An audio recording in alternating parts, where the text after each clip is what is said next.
प्रश्न है, हिंदी साहित्य की आधुनिकता की आरंभिक सीमा की विवेचना करें। या ऐसा भी पूछ सकता है, हिंदी साहित्य में आधुनिकता के प्रवेश के सहायक कारकों का उल्लेख करें। या आपको ऐसा भी पूछेगा कि हिंदी साहित्य में आधुनिकता का प्रारंभ कैसे हुआ था, उसका क्या क्या कारण हो सकते हैं। तो आप इस प्रकार से उत्तर लिखिएगा। आधुनिकता का आरंभ। हिंदी साहित्य का आधुनिक काल सन ईस्वी और 19वीं शताब्दी के आरंभ से माना जाता है। साहित्य में आधुनिकता का आरंभिक सीमा का निश्चय करना कठिन होता है। विचारों के क्षेत्र में बहुत सी बातें पहले से ही संचित होती रहती है और उनका साहित्य रूप में प्रकाशन देर होता है। भारतवर्ष में अंग्रेजों के साथ संपर्क तो बहुत पहले से स्थापित हो चुका था, किंतु साहित्य पर इस संपर्क का प्रभाव बहुत बाद में पड़ा। वस्तुतः साहित्य में आधुनिकता का वाहन प्रेस है और इसका प्रचार के सहायक है। यातायात में समुन्नत साधन। पुराने साहित्य से नए साहित्य का प्रधान अंतर यह है कि पुराने साहित्यकारों की पुस्तक प्रचलित होने का अवसर कम पाते थे, क्योंकि उस समय प्रेस ही नहीं थे, प्रिंटिंग प्रेस नहीं थे। तो उस समय पुराने जो साहित्यकार थे उसकी पुस्तक प्रकाशित नहीं हो पाती थी। राजाओं की कृपा, विद्वानों की गुणग्राहिता, विद्यार्थियों का अध्ययन में उपयोगिता इत्यादि अनेक बातें उनके प्रचार की सफलता का निर्धारण करती थी। प्रेस हो जाने के बाद पुस्तकों के प्रचारित होने का कार्य सहज हो गया और प्रेस के पहले गत में बहुत उपयोगिता नहीं थी। प्रेस हो जाने के बाद इसकी उपयोगिता बढ़ गई और विविध विषयों की जानकारी देने वाले पुस्तक प्रकाशित होने लगी। वस्तुतः प्रेस के साहित्य को प्रजातांत्रिक रूप दिया। समाचार पत्र, उपन्यास, आधुनिक ढंग की निबंध और कहानी सब प्रेस के प्रचार होने के बाद ही लिखी जाने लगी। अब साहित्य के केंद्र में कोई राजा या रईस नहीं रहा, बल्कि अपने घर में बैठे हुए असंख्य जनता, अज्ञात जनता आ गए। इस प्रकार प्रेस के साहित्य के प्रचार में, उसकी अभिवृद्धि में और उनकी नई नई शाखाओं के उत्पन्न करने में सहायक नहीं थी, बल्कि उनकी दृष्टि से समूल परिवर्तन में भी योगदान दिया। जैसे कि पहले प्रेस नहीं थे तो बड़े बड़े कवि, साहित्यकार, विद्वान राजाओं के यहाँ ही अपना ज्ञान को बांटते थे, यानी कि राजा को ही कविता सुनाते थे और साहित्य सुनाते थे। लेकिन जब प्रेस हो गया तो वह किताब रूप में छपने लगी और हर आदमी, निर्धन धनी, सब को वह किताब मिलने लगी, यानी कि सबको उनके ज्ञान मिलने लगे। पहला इसमें है ऐतिहासिक स्थिति। किंतु साहित्य में आधुनिकता के प्रवेश के लिए केवल प्रेस ही एकमात्र साधन नहीं है। यातायात के साधन तथा शांतिपूर्ण व्यवस्था का भी आवश्यक होता है। सन 1757 ईस्वी की प्लासी की लड़ाई के बाद अंग्रेजों का प्रभाव बढ़ता ही गया। मुगल साम्राज्य क्रमशः छिन्न होता गया और विभिन्न प्रांतों के शासन स्वतंत्र होते गए। बाद के कुछ वर्षों में मराठा की शक्ति भी क्षीण होती गई और अंतिम तौर पर 1764 ईस्वी की बक्सर की लड़ाई में मुगलों के अंतिम बादशाह शाह आलम अंग्रेजों के हाथ पराजित हुआ। इस प्रकार 18वीं शताब्दी के अंतिम चरण में हिंदी प्रदेशों की पूर्व द्वारा अंग्रेजों के लिए खुल गया। इसके पूर्व के 50 वर्ष मराठे, जाटों, सिखों के संघर्ष का और पतन का काल है। यह काल अशांति और उलझन का काल है और इसी अशांति और उलझन के बीच भावी अंग्रेज साम्राज्य का नींव पड़ी। वस्तुतः 1764 ईस्वी बक्सर की लड़ाई के बाद लगभग समूचे हिंदभाषी प्रदेश अंग्रेजों के प्रभाव में आ गया। 1826 ईस्वी में भरतपुर जो के अधीन हो गया। सन 1849 ईस्वी में द्वितीय सिख युद्ध हुआ और फिर अंग्रेजी राज में मिला लिया गया। 1857 ईस्वी में प्रसिद्ध भारतीय विद्रोह हुआ, जिसे ईस्ट इंडिया कंपनी के भाग्य का लिपटारा कर दिया और लगभग समूचे भारतवर्ष अंग्रेजों साम्राज्य की छत्र छाया में आ गया। सन 1860 ईस्वी के बाद देश में पूर्ण रूप में शांति और व्यवस्था कायम हो गई। यातायात के साधन सुलभ हो गए और क्रमशः उसमें सुधार होता गया। यानी यातायात के साधन में धीरे धीरे सुधार आते गए। 1858 में ट्रेन भी चला।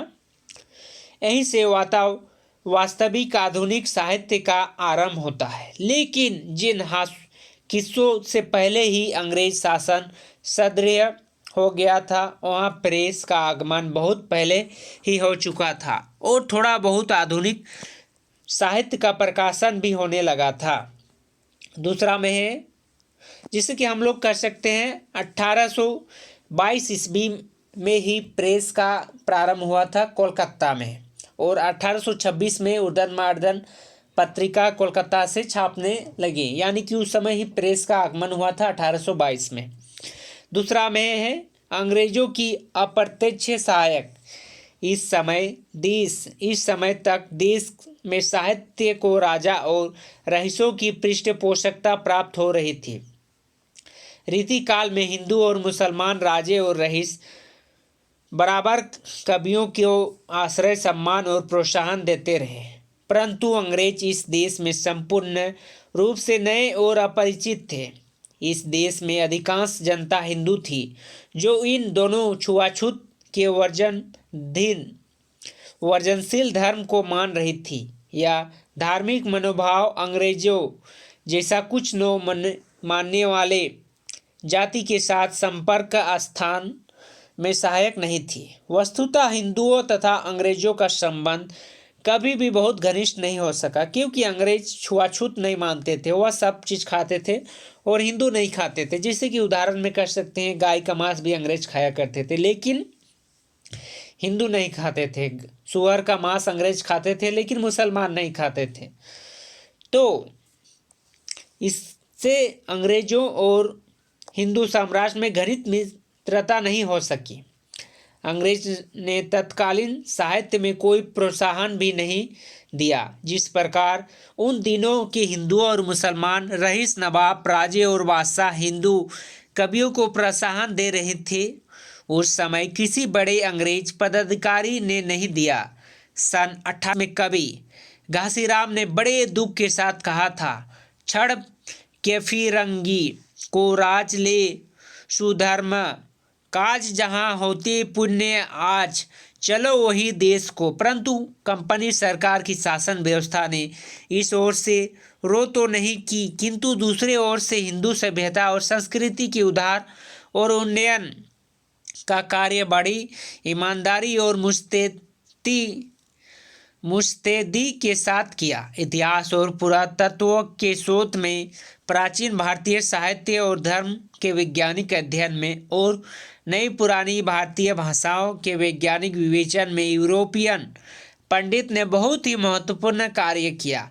इस उदार और शोध कार्य की कहानी अद्भुत है, जिससे आगे चलकर प्रत्यक्ष रूप में हिंदी साहित्य का उपकार किया। इस शोध कार्य का ही परिणाम स्वरूप आगे चलकर मैथिली शरण गुप्त, प्रसाद और रामचंद्र शुक्ल ने प्रेरणादायक साहित्य रचित किया। तीसरा में है प्राचीनतम साहित्य में गद्य। आज के साहित्य में गद्य की प्रधानता है, किंतु गद्य मतलब होता है कहानी विधा, किंतु पुराने साहित्य में गद्य की ऐसी प्राचीन नहीं थी। ब्रजभाषा और राजस्थानी में गद्य का साहित्य मिल जाता है, परंतु यह निश्चित रूप से कहा जा सकता है कि वह साहित्य में उतनी प्रभावशाली वाहन कभी नहीं रहा जितना आज है। चौथा में है हिंदी गद्य। गोरखपंथी गद्य हिंदी पुस्तकों की खोज में 14वीं शताब्दी का कहा जाने वाला एक गोरखपंथी गद्य ग्रंथ मिला है, जिसे विद्वानों ने 14वीं शताब्दी में ब्रजभाषा गद्य का नमूना माना है। परंतु उसकी भाषा को देखकर इधर संदेश प्रकट किया जाने लगा है कि यह सचमुच ही पुराना है या नहीं। अधिक संभव यही जान पड़ता है कि यह बहुत बात का लिखा हुआ है। इस पुस्तक की भाषा में पूछुआ कहुबा जैसे प्रयोगों को देखकर स्वर्गीय आचार्य रामचंद्र शुक्ल ने अनुमान किया था कि इनका लेखक राजस्थान का निवासी रहा होगा, और उन्हें प्रयोगों को देखकर कुछ बंगाली विद्वानों ने अनुमान किया है कि इसका भाषा पर पूर्व बंगाल यानी पूर्व बंगाल बांग्लादेश, आजकल का बांग्लादेश की भाषा का प्रभाव पड़ा है। यह अद्भुत विद्रोह है, परंतु इस बात का संदेह करने की गुंजाइश नहीं है कि नाथपंथी साधकों की भाषा में अनेक स्थानों में भाषा का चिन्ह है। पछवा में है वैष्णवगत साहित्य। महाप्रभु वल्लभाचार्य के पुत्र विठलनाथ की ब्रजभाषा की एक पुस्तक प्राप्त हुई है जिनका नाम है श्रृंगार रस मंडल, जिनकी भाषा बहुत व्यवस्थित नहीं कही जा सकती है। फिर इसी संप्रदाय के भावों में कोई वार्ताएं ब्रजभाषा गत में लिखी है जो ब्रजभाषा गत में बहुत उत्तम नमूने हैं, जिसमें 84 वैष्णव की वार्ता और 252 वैष्णव की वार्ता है। दोनों के ही लेखक गोकुलदास बताए जाते हैं।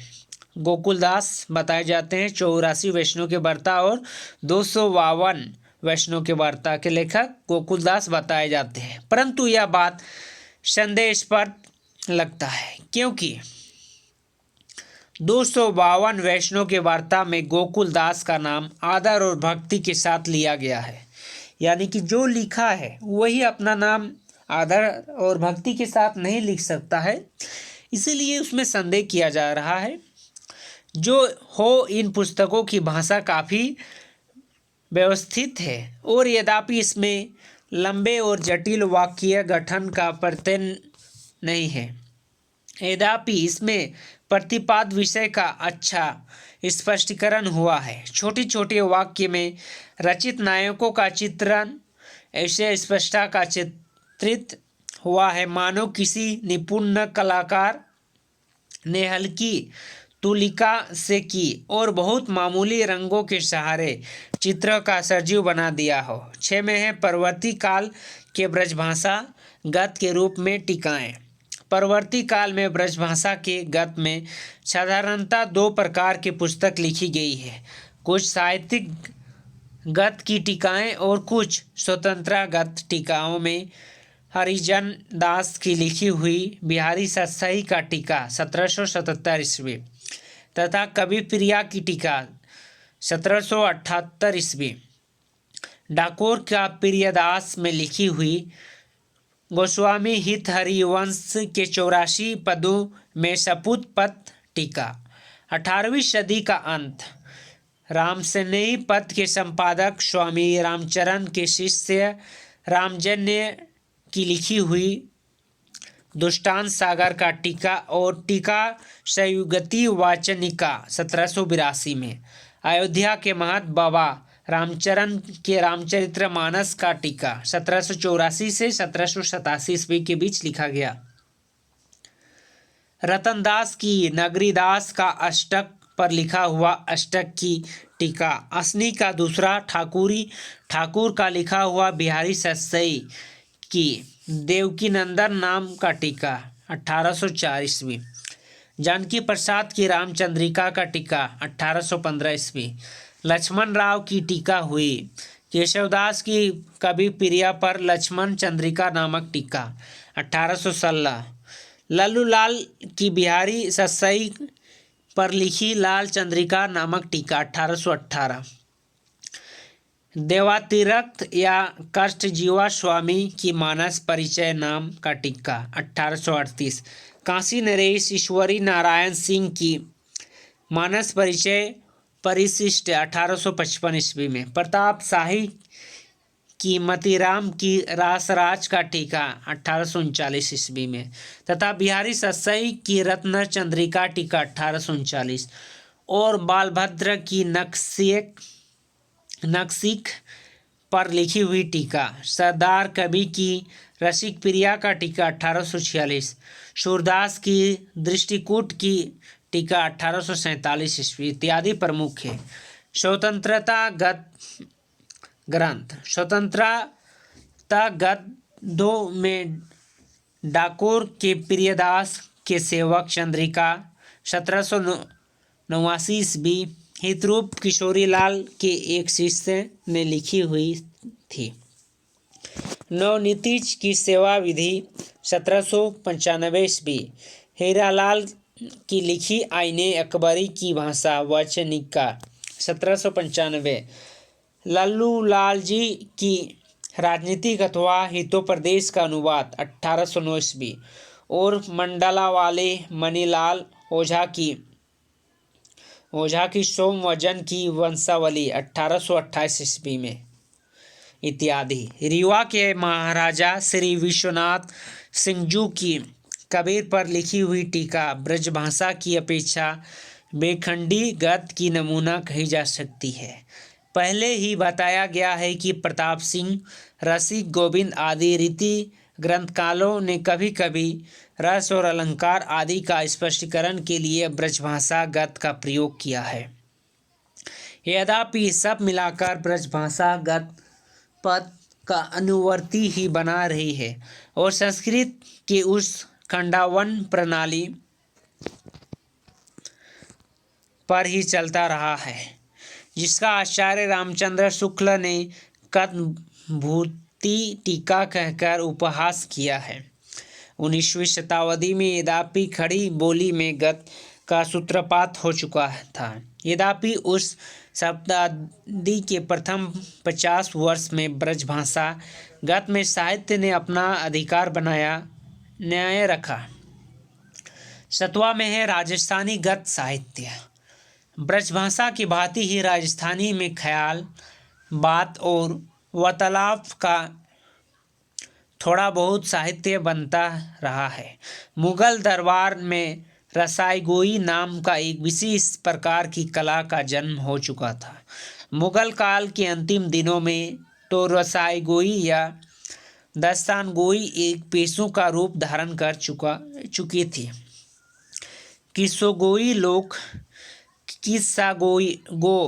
किस्सागो लोग अवकाश के क्षणों में बादशाहों, नवाबों और अन्य रईसों का मनोरंजन किया करते थे।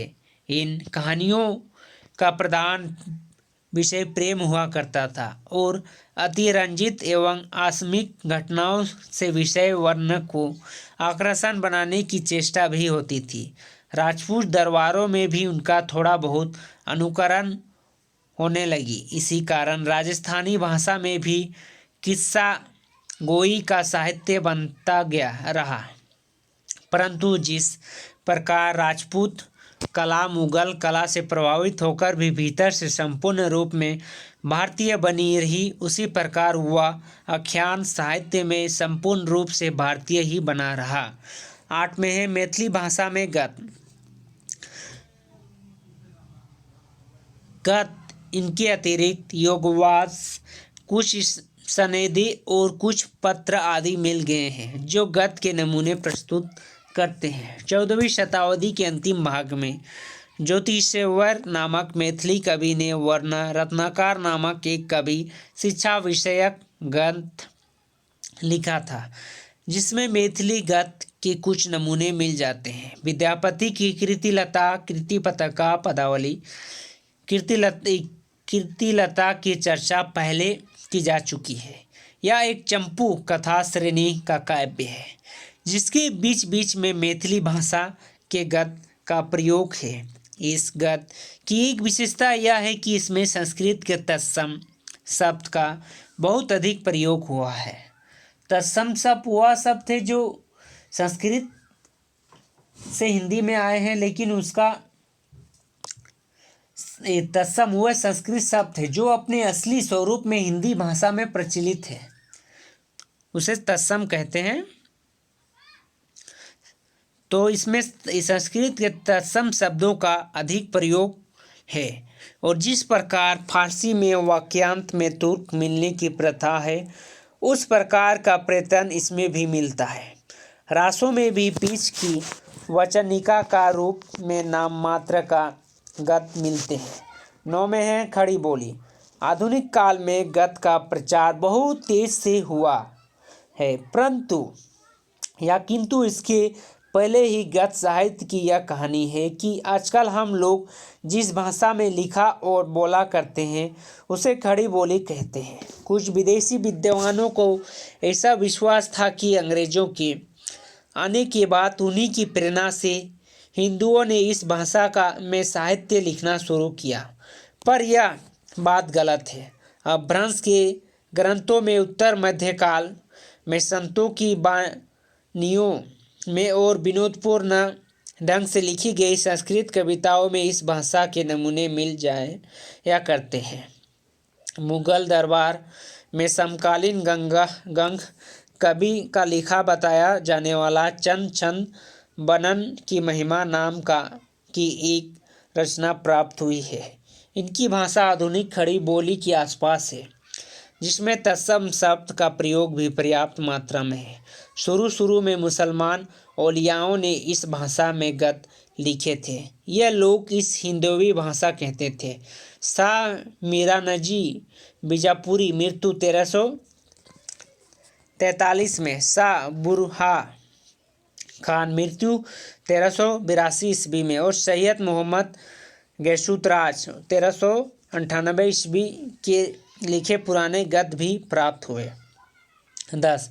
खड़ी बोली का प्रचार। मुगल दरबार की समृद्धि जब हास होने लगी और लखनऊ, पटना तथा मुर्शिदाबाद आदि के लखनवी राजधानी संपन्न होने लगी तो दिल्ली के गुणियों और व्यवसायियों ने पूरब की ओर मुँह किया। उसके बाद ही दिल्ली का शिष्ट भाषा सर्वत्र फैलने लगी। 18वीं शताब्दी में निश्चित रूप से दिल्ली में शिष्ट भाषा चारों ओर फैल चुकी थी। कथा और धार्मिक प्रवचनों के लिए इस नई शिष्ट भाषा को ही सर्वत्र व्यवहार किए जाने लगा था। कहा जाता है कि 1741 में पटियाला दरबार में कथावाचक श्री रामप्रसाद निरंजनी ने भाषा योग वशिष्ठ नामक ग्रंथ बहुत ही सुंदर और परिमार्जित भाषा में लिखा था और उसकी कुछ ही दिन बाद 1761 ईस्वी में मध्य प्रदेश की निवासी पंडित दौलत राम की रवि सेनाचार्य ने जैन पद्म पुराण का हिंदी में अनुवाद किया गया था। उनकी भाषा रामप्रसाद निरंजनी ने लिखी बताई जाने वाली भाषा के समान व्यवस्थित और परिमार्जित नहीं है। वह ब्रजभाषा गत में एकदम मुक्त नहीं हो पाई, परंतु उससे इतना भी निश्चित हो जाता है कि उन तीनों खड़ी बोली में हिंदी की बहुत सुंदर गत ग्रंथ लिखे जाते थे। 11. हिंदी गत का सूत्रपात। 19वीं शताब्दी के प्रारंभिक वर्षों में वास्तविक रूपों में हिंदी गत का सूत्रपात हुआ। इस समय तक साहित्य में ब्रजभाषा का ही प्राधान्य था और 19वीं शताब्दी के मध्य तक और कुछ और बाद तक भी कोई पुस्तकों की टीकाएँ ब्रजभाषा के गत में लिखी गई, परंतु बोली में लिखा जाने वाला गत ही अंत तक साहित्य का महत्वपूर्ण और प्रभावशाली वाहन बना। उन्हीं दोनों अंग्रेजों के प्रयत्न से कोलकाता के फोर्ट विलियम कॉलेज की स्थापना हुई और अंग्रेज अफसरों की गंभीरतापूर्वक इस देश की भाषाओं के अध्ययन का प्रयत्न किया। इस कॉलेज में हिंदी उर्दू अध्यापक सर जॉन गिलकास्ट ने हिंदी और उर्दू की पुस्तक लिखने का प्रयास किया। उन्होंने कई मुंशियों की नियुक्ति की। सर जॉर्ज गिलकास्ट प्रधान रूप में हिंदुस्तानी या उर्दू के पक्षपाती थे, परंतु वे जानता थे कि उन भाषा की आधारभूत भाषा हिंदवा या हिंदवी थी। इसी आधारभूत भाषा की जानकारी के लिए उन्होंने कुछ भाषा मुंशियों की सहायता प्राप्त की। कुछ हिंदी इतिहासकार विद्वानों का विश्वास कि सर जॉर्ज गिलक्रास्ट हिंदी और उर्दू से विभिन्न स्वतंत्र और श्रेष्ठ भाषा मानते थे, परंतु यह भ्रम ही है। वे उर्दू को ही श्रेष्ठ भाषा समझते थे। हिंदवी या हिंदवी को इस भाषा की आधारभूत भाषा मानने के कारण ही वह गवारू भाषा की पढ़ाई की व्यवस्था के लिए चिंतित हुए, जिसे शिष्ट भाषा समझ कर नहीं भाषा मुंशियों ने भी लल्लू जी और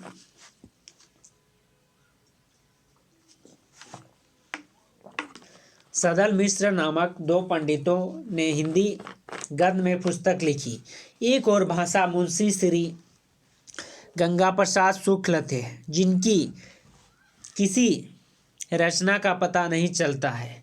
कॉलेज के कार्यवाहकों में इनकी सहायता से बनी एक कोश हिंदी इंग्लिश डिक्शनरी का उल्लेख मिलता है, जो इस प्रकार लल्लू लाल जी और सदल मिश्र ने हिंदी गद्य में पुस्तकें लिखी, परंतु यह नहीं समझना चाहिए कि फोर्ट विलियम कॉलेज में ही हिंदी गद्य का सूत्रपात हुआ। हमने ऊपर देखा है कि इस कॉलेज की स्थापना में बहुत पूर्व सुंदर और व्यवस्थित गद्य लिखे जाने लगे थे। दूसरा का हाथ कितना था, जैसे कि हिंदी की आधुनिकता में फोर्ट विलियम्स का हाथ कितना था। फोर्ट विलियम कॉलेज का हिंदी साहित्य की आधुनिकता में जिन दिनों में सर जॉन गिलक्रास्ट, लल्लू लाल जी और सदर मिश्र के पुस्तक लिखने की व्यवस्था कर रहे थे, उसके थोड़ा पूर्व दिल्ली निवासी मुंशी सदासुखलाल ने बहुत ही सुंदर भाषा में भागवत की कथा का सुख सागर नाम से भाषांतर किया, और लखनऊ में मुंशी ईसा अल्लाह खां ने रानी केतकी की कहानी नाम से एक ऐसी कथा लिखी थी, जिसमें अरबी फारसी के शब्दों को हटकर शुद्ध हिंदी लिखने का प्रयास था। कॉलेज जिन दिनों नए साहित्य का निर्माण की और दचित था, उन दिनों निश्चित रूप से खड़ी बोली शिष्टजन की व्यवहार की भाषा हो चली थी। सुप्रसिद्ध राजा राममोहन राय ने लिखी एक पेपलेट से पता चलता है कि यह भाषा उन दिनों शास्त्रीय विचार के लिए भी व्यवहित होने लगी थी। यह पेपलेट 1816 ईस्वी में छपकर प्रकाशित हुआ था। इसीलिए यह समझना ठीक नहीं है कि फोर्ट विलियम कॉलेज के अधिकारियों की प्रेरणा से ही आधुनिक हिंदी गद्य का निर्माण हुआ। डॉक्टर लक्ष्मी सागर जी वर्ष ने फोर्ट विलियम कॉलेज के कार्यवाहकों के विवरण के अध्ययन से इस नतीजे पर पहुँचे हैं कि कॉलेज की नीति हिंदी के बहुत अनुकूल नहीं थी।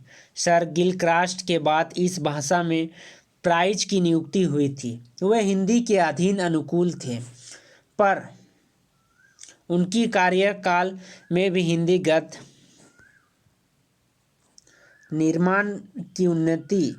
निर्माण की विशेष उन्नति नहीं हुई थी। वस्तुतः हिंदी गद्य उन दिनों अपने भीतर प्राण शक्ति की बल पर ही आगे बढ़ रहा था। मुंशी सदासुखलाल निजाज 1746 में जन्म, 1824 में मृत्यु, दिल्ली निवासी थे। ईस्ट इंडिया कंपनी की अधीनता में चुनार में एक अच्छे पद पर कार्य करते थे। वे उर्दू और फारसी के अच्छे लेखक और सुकवि थे। 65 वर्ष की अवस्था में 1811 ईस्वी में नौकरी छोड़कर पैराग चले गए और भगवान की भजन करने लगे। सन 1824 ईस्वी में उनका स्वर्गवास हुआ। उनकी भाषा कुछ निखरी हुई और सुव्यवस्थित थे। तत्कालीन प्रचलित पांडित्यों प्रयोग इसमें मिल जाते हैं, परंतु संस्कृत मिश्रित भाषा में उन दिनों हिंदुओं की श्रेष्ठ जन व्यवहित भाषा थी, जिसमें संदेह नहीं। सुखसागर में अतिरिक्त एक और भी पुस्तक मुंशी जी ने लिखी थी, परंतु उसका अधूरा रूप ही उत्पन्न है। सदा सुखलाल जी की भाषा में सहज प्रवाह है। वह किसी के निर्देश पर और किसी खास प्रकार की भाषा का निर्माण के उद्देश्य से नहीं लिखे गए हैं, इसीलिए उनका स्वाभाविकता और स्पष्ट है। 14 में है मुंशी ईसा उल्लाह खां। परंतु मुंशी ईसा उल्लाह खां मृत्यु 1818 ईस्वी में लिखी पुस्तक उदयमान चरित्र या रानी केतकी की कहानी में यह सहज भाव नहीं है। मुंशी ईसा उल्लाह खां का उद्देश्य ऐसी भाषा लिखने का था जिसमें हिंदी छूट और किसी बोली में पुट न हो। वे भाकापन अर्थात संस्कृत मिश्रित हिंदी से भी बचना चाहते थे।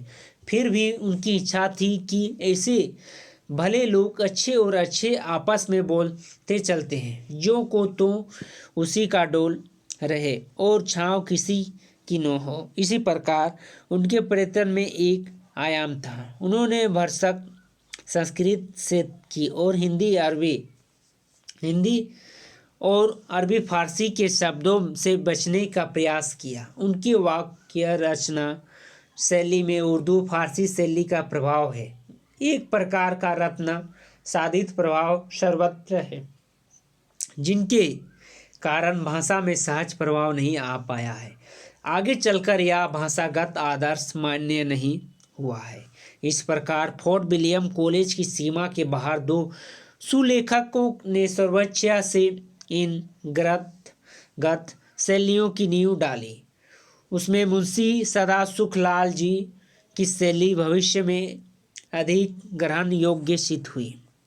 15 में है और 15 Lallu Lal ji. Fort William college के संबंध लल्लू लाल जी ने भागवत की कथा के आधार पर लिखी गए एक ब्रजभाषा काव्य के आधार पर प्रेम सागर नामक गद्य लिखा, जिसकी भाषा में ब्रजभाषा का प्रभाव है। विदेशी भाषा के शब्दों जिसमें आ गए हैं, पर प्रयत्न उसमें बचने का ही है। इस ब्रज रचित भाषा बोली में भी वह सहज प्रभाव नहीं है जो सदा सुखलाल की भाषा में है। एक अंग्रेज अफसर ने जिसे प्रेम सागर पढ़कर हिंदी पढ़ने का अवसर मिला था, इस पुस्तक के बारे में लिखा था कि कैसी थका देने वाली भाषा उसमें कहीं नहीं देखी। 16 में है पंडित सदल मिश्र।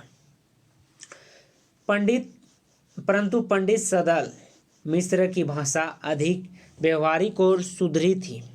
पंडित जी आरा बिहार के निवासी थे, इसीलिए स्वतः उनकी भाषा में पूर्वी प्रयोग मिलता है।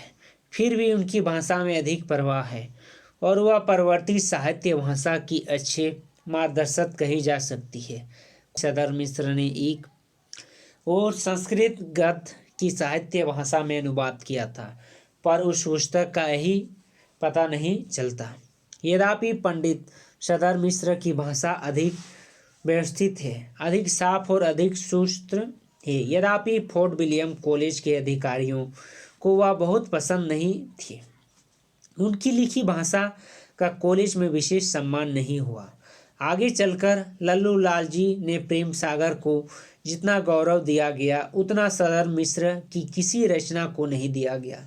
परंतु सदर मिश्र की भाषा भी भावी खड़ी हिंदी में मार्जित रूप में स्पष्ट हुई। आगे चलकर साहित्य में जो भाषा ग्रहित हुई उसका गठन बहुत कुछ सदर मिश्र की भाषा में आदर्श पर हुआ।